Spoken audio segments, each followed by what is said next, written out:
Hello everybody, welcome to my presentation on Brazil for Leadership Class 5333, Leading Across Cultures.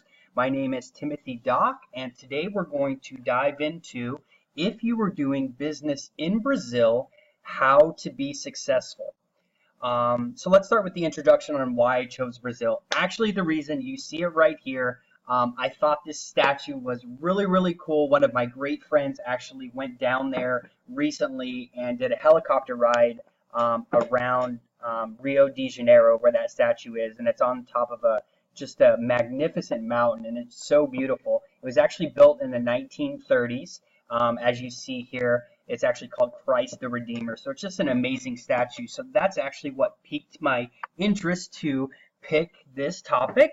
Why this is so important. So diversity in business, when you're talking about multinational and global corporations, it's so important, as we've learned throughout the weeks, how different cultures are. And with Schopenhauer's message or methods and Globe's methods and how they analyze all these things, how much different actually all these cultures are, how different their leadership styles are. So things that we do in America,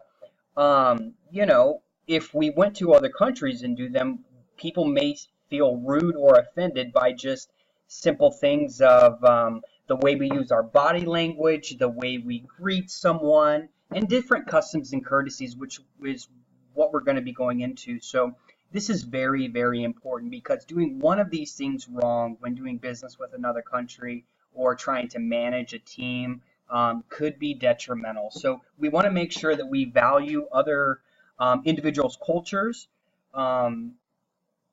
and their upbringing, so we may know how to manage them better. And what I wanted to do, my method of study, I chose Globe's 6 cultural endorsed leadership theory, which we'll get into briefly. The reason I chose that is because during my undergrad, I was actually a leadership major, and I find leadership just so interesting, figuring out how to manage people to complete tasks, right?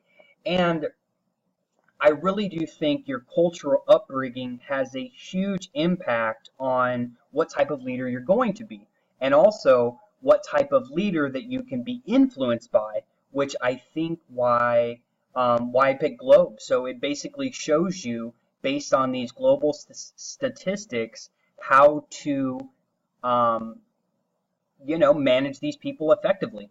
So overview, we're going to talk about Globe SIG cultural, what I spoke about before. We're going to talk about the study a little more in detail and what that actually encompasses, and do a comparison between the United States and Brazil, which are actually very similar.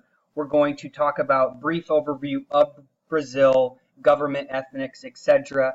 And we're also going to talk about the common theme of communication, teamwork, and motivation, and how these things may be affected.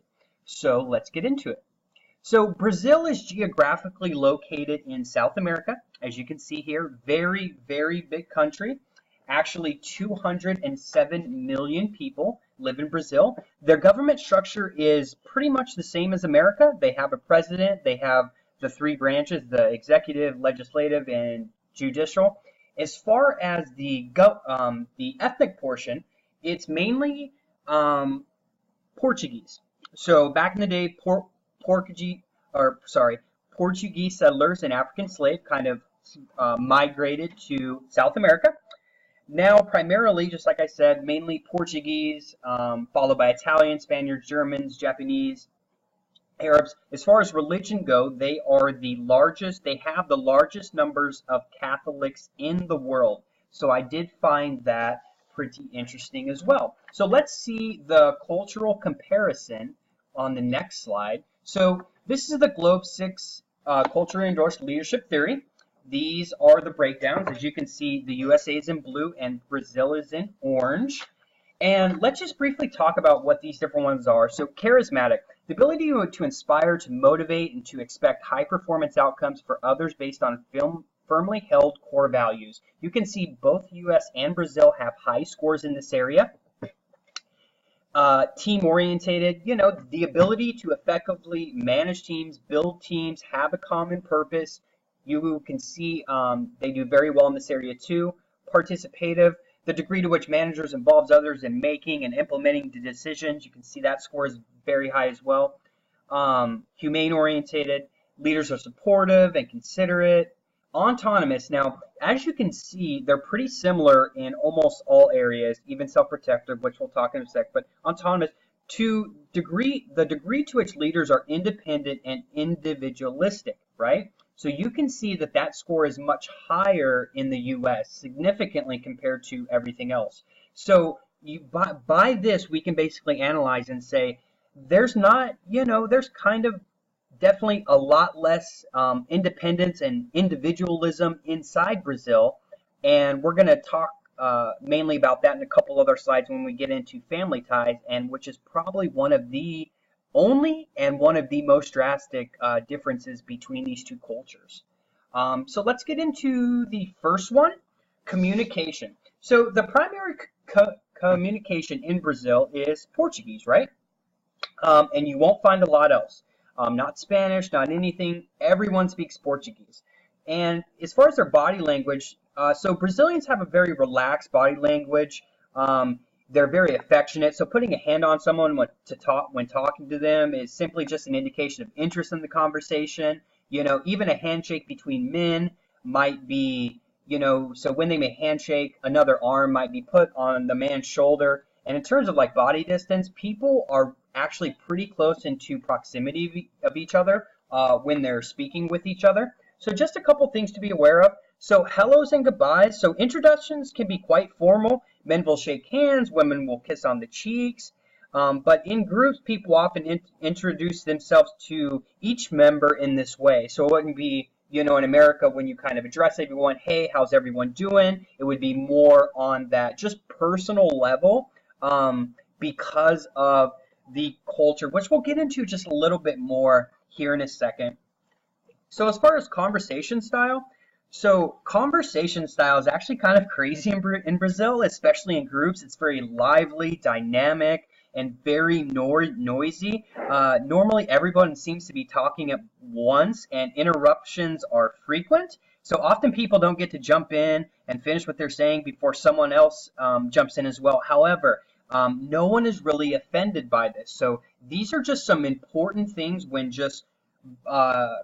when communicating with Brazilians. I wanted to add in contracts in here because when doing business in Brazil, you should find local people to work with. Using non-local people, they see it as kind of, not professional, and it may be interpreted as like a mistrust or cause offense. So you definitely want to, so if you were managing people down there, it would probably be good to have, to meet with one of their supervisors to kind of just have that in and not.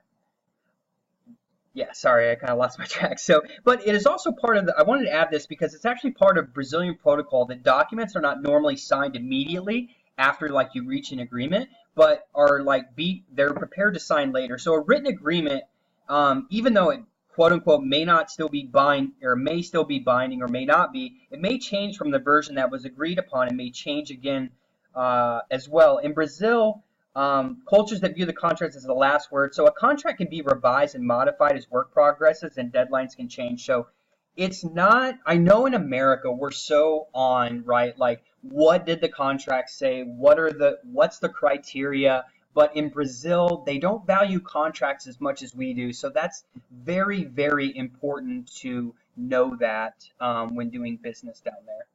I want to add that piece in. So let's get down to motivation. So,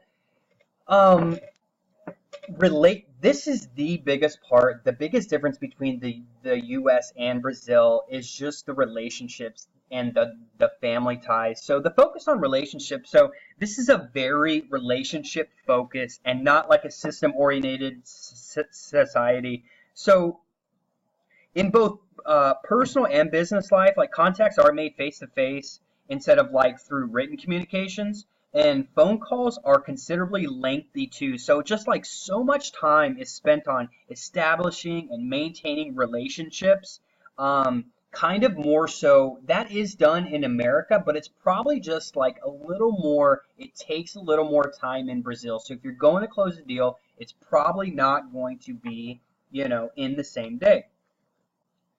So as far as family ties, like Brazilian families, this is the biggest difference. They are so close knit, it is ridiculous. So since state support, it's like so small and only reserved for the very poor. Family members tend to like help each other, sharing the good and the bad moments as they come, and just kind of helping out each other more financially and of course emotionally, more so than the United States. So I added this thing, living for the moment. Um, so in Brazil, the culture's a little different. So they might organize a party later for the same day. They kind of they they're just kind of like last minute, more spontaneous. So it's just important to be aware of that. Also, looking good. So there's a saying in Brazil that said the world treats people better when they dress well. So in Brazil, the look and the attire is extremely important. So how this relates to kind of motivation, you just have to realize these facts. Like the relationships are important. You have to know they're going to be spontaneous. You have to know about their family ties and their group ties. And you also have to know, you got to look good. So that they value that there so severely. So it's very important. You're going down there to do business. You definitely have to dress sharp. So let's get into teamwork next. So, just something as simple as making friends, very similar to America, but with that family background of, just everyone being so close and everything like that, that kind of boils over into groups and stuff. It's actually very common for, say, if someone's going to join a gym, right? In America, we're just going to join a gym. In Brazil, they're going to try to get a friend to join with them. So it's just kind of just a little bit different culture. Even like socializing with work colleagues, right? So people who work together certainly, they make time for small talk and they'll have lunch together. They'll discuss families, hobbies, favorite movies, etc. So it's kind of socializing is,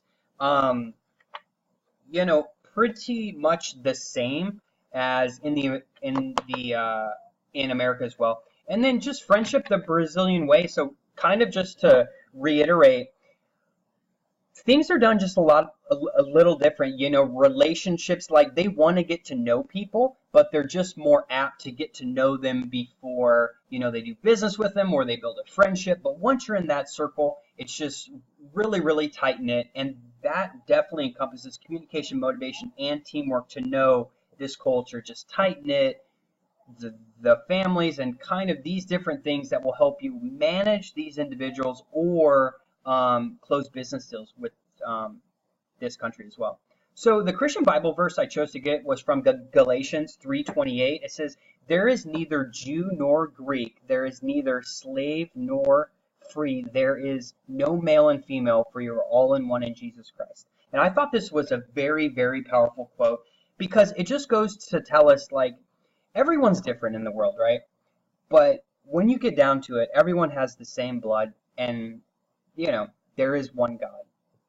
So no matter what culture we come from or cultural differences or, valuing time or not valuing time or all of the things we learned about, in our readings, what the biggest thing I learned was from this class as well is when we learned about the cultures is just because it's your acceptable norm does not mean it's right.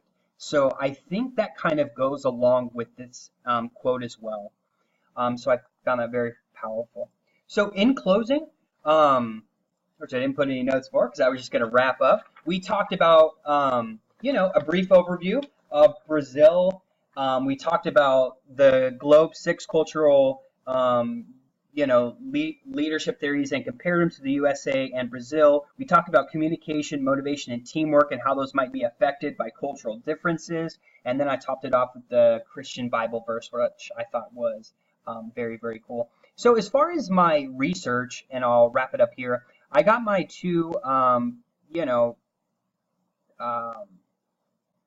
the images for the graph from the Globe Project, obviously, for the USA and Brazil. It looks like I put Brazil twice. That's my fault. And I also put Professor Rome's book on the Essential Guide to Customs and Cultures. This was the only book I used. This book was so powerful. It helped me out so much during the class. And I would totally recommend this book if you were traveling to another country. Thanks everyone, and I look forward to seeing your comments.